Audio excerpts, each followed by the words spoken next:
கடந்த ஆண்டு இந்திய ராணுவம் கொடுத்த பதிலடியில் நிலை குலைந்து போன விமானப்படை தளங்களை மீண்டும் பாகிஸ்தான் கட்டமைத்து வருகிறது. இதனை செயற்கைக்கோள் புகைப்படம் காட்டிக் கொடுத்துள்ளது. கடந்த ஆண்டு ஏப்ரல் 22ஆம் தேதி ஜம்மு காஷ்மீரின் பகல்காமில் பயங்கரவாதிகள் நடத்திய தாக்குதல் ஒட்டுமொத்த இந்தியாவையும் உலுக்கியது. பாகிஸ்தானுக்கு பதிலடி கொடுக்கும் விதமாக களமிறங்கிய இந்திய ராணுவம் ஆபரேஷன் சிந்தூர் என்ற பெயரில் பாகிஸ்தானில் செயல்பட்டு வந்த 9 பயங்கரவாத முகாம்களை குறிவைத்து துல்லிய தாக்குதல் நடத்தியது. இந்த தாக்குதலில் பாகிஸ்தானின் ராணுவ தளவாடங்கள், பயங்கரவாத முகாம்கள், விமான ஓடுதளங்கள் என அனைத்தும் பலத்த சேதமடைந்தன.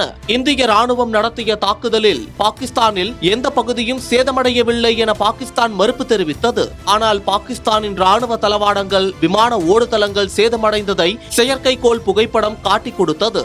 சமீபத்தில் சேதமடைந்த பயங்கரவாத முகாம்கள் அனைத்தையும் பாகிஸ்தான் மீண்டும் கட்டமைத்து வருவதை செயற்கைக்கோள் புகைப்படம் உறுதி செய்திருந்தது.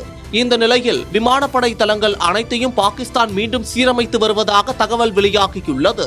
ஆபரேஷன் சிந்தூரின் போது பலத்த சேதமடைந்த போக்லாரி விமானப்படை தளங்களை பாகிஸ்தான் விமானப்படையினர் சீரமைக்கும் பணியில் ஈடுபட்டு வருவதாக கூறப்படுகிறது.